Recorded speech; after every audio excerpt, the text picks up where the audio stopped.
चलिए आज हम जानते हैं कि आखिर e rickshaw battery charger transformer किस प्रकार से बनाया जाता है। 48 वोल्ट 20 एम्पियर ऑटोमेटिक ट्रांसफार्मर किस प्रकार से उसका वाइंडिंग किया जाता है और किस प्रकार से उसके टर्न्स एंड वायर गेज कैसे करके निकाला जाता है कि टर्न्स कैसे करके निकलेंगे और उसका वायर गेज क्या होगा, कोर क्या होगा, बॉबिन क्या होगा, उसकी कैलकुलेशन कैसे होगी ट्रांसफार्मर की, पूरा एकदम जीरो से सीखेंगे कि जीरो से कि आखिर हमको को तो कुछ पता ही नहीं है भैया कि हमने ट्रांसफार्मर कभी बनाया नहीं। तो भैया इस वीडियो को देखने के बाद आपको ऐसा नहीं महसूस होगा कि हमने नहीं बनाया, भैया आपको बनाना सीख पता चल जाएगा कि हम आखिर किस प्रकार से बना सकते हैं, इसकी कैलकुलेशन कैसे कर सकते हैं और किसी भी चीज का ट्रांसफार्मर आप बहुत अच्छी तरीके से फिर बना भी सकते हैं। तो दोस्तों इस वीडियो के अंदर बिल्कुल जीरो से सीखेंगे और जीरो से कंप्लीट एक एक जानकारी आपको यहाँ पर क्लियर हो जाएगी दोस्तों। तो दोस्तों फिर वीडियो को कर लेते हैं स्टार्ट। तो फिर मैं हूँ आपका अपना भाई तौसीफ और मैं ऐसे ही इलेक्ट्रॉनिक्स एंड इलेक्ट्रिकल से रिलेटेड वीडियो लाता रहता हूँ। तो फाइनली दोस्तों फिर वीडियो को स्टार्ट करते हैं।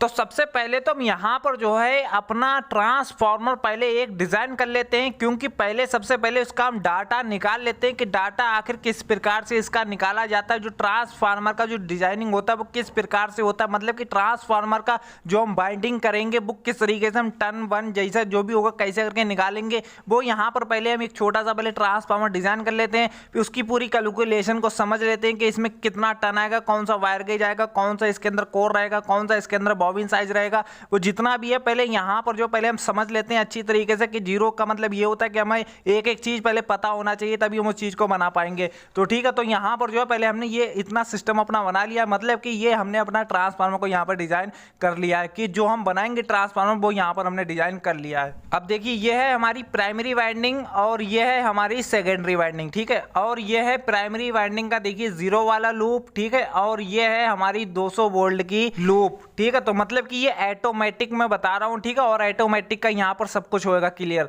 तो यहाँ पर जो है अब ये है हमारी जीरो वाली लूप सेकेंडरी की और ये है हमारी 12 वोल्ट की सप्लाई। ये दोस्तों 12 वोल्ट की सप्लाई जो है आपके जो बैटरी चार्जर है उसके अंदर एक फैन लगाया जाता है, उस फैन की ये सप्लाई है 12 वोल्ट की, ठीक है। अब ये है जीरो वाला लूप और ये है 48 वोल्ट, मतलब कि यही हमारा जो है बैटरी को चार्ज करेगा, ठीक है। यह है 48 वोल्ट की वाइंडिंग। अब यहाँ पर ये इतना सब कुछ तो क्लियर हो गया कि इसमें कितने कितने वोल्ट का क्या होता है, ठीक है। अब यहाँ पर जो है हम पहले समझ लेते हैं इसके टर्न्स को निकालना कि टर्न्स आखिर इसके किस प्रकार से निकलेंगे, ठीक है। तो यहाँ पर जो है बिल्कुल बारीकी तरीके से समझ लेते हैं। तो ये है वो कोर, मतलब कि जो इसमें कोर यूज होगी वो कौन सी कोर यूज होगी और इसमें कौन सा इसमें बॉबिन यूज करा जाएगा, ठीक है। तो मतलब कि कोर एंड बॉबिन, तो यहाँ पर जो कोर एंड बॉबिन के हिसाब से ही इसकी कैलकुलेशन होगी। तो यहाँ पर जो 7 नंबर की कोर यूज होगी और यहाँ पर जो बॉबिन साइज जो यूज होगा वो यहाँ पर यूज होगा 3.5 इंच का बॉबिन, मतलब कि 7 नंबर की कोर एंड 3.5 इंच का बॉबिन की स्ट्रेक रहेगी, ठीक है। तो यहाँ पर जो जल्दी से लिख लेते हैं।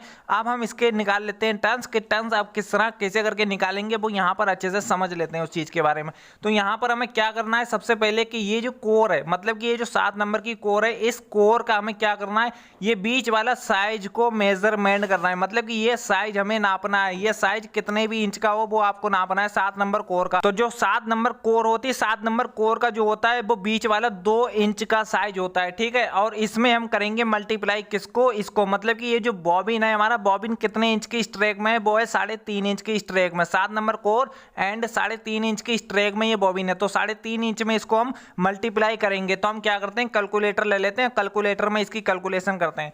तो यहाँ पर क्या करेंगे, सबसे पहले 2 इंच पहले हम लिख लेते हैं, यहाँ पर 2 इंच और मल्टीप्लाई करेंगे 3.5 इंच को, ठीक है। तो यहाँ पर जो टोटल आया है वो आया है 7, ठीक है। तो यानी कि टोटल जो है इसका वो 7 है।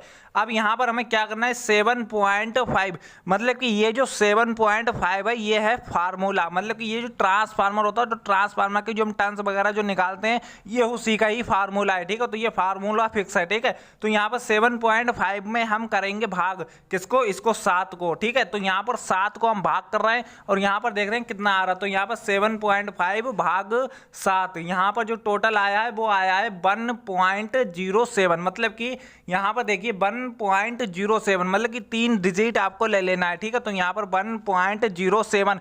अब ये जो आया है ये है हमारा TPV मतलब कि टन पर बोल्ट, ठीक है। तो मतलब कि अब इसी से ही टन्स हमारे निकलेंगे, अब इसी से जो भी हम टन्स निकालेंगे वो इसी से निकालेंगे, और जो टन्स निकालेंगे फिर वही वाइंडिंग हमारा किया जाएगा, ठीक है। तो यहाँ पर ये हमारे इतने TPV निकला आई है 1.07 की। अब यहाँ पर जो है हम टन्स को अब निकालते हैं, ठीक है। अब हमने जो वोल्टेज उसके निकाले हैं, अब हम इसके निकालते हैं टन्स। तो हम टन्स को कैसे निकालेंगे, सबसे पहले 1.07 पहले हम ले लेंगे, ठीक है। तो 1.07 इसको करेंगे मल्टीप्लाई करेंगे 200 में, ठीक है। तो 200 वोल्ट की जो वाइंडिंग है उसमें हम मल्टीप्लाई करेंगे, तो यहाँ पर जो टन्स आए हैं वो आए हैं 214 टन, मतलब कि 214 टन यहाँ पर आए हैं। तो यानी कि 200 वोल्ट की जो वाइंडिंग हम करेंगे उसमें हम 214 टन देंगे, ठीक है। तो यहाँ पर 214 टन हम दे देंगे। और बात कर लेते हैं सेकेंडरी में, तो सेकेंडरी में हम सबसे पहले 12 वोल्ट के लिए निकालते हैं। तो हम क्या करेंगे 1.07 ले लेंगे, ठीक है। फिर मल्टीप्लाई करेंगे इसको 12 वोल्ट में, ठीक है। तो यहाँ 12 वोल्ट में हमने किया इसको मल्टीप्लाई,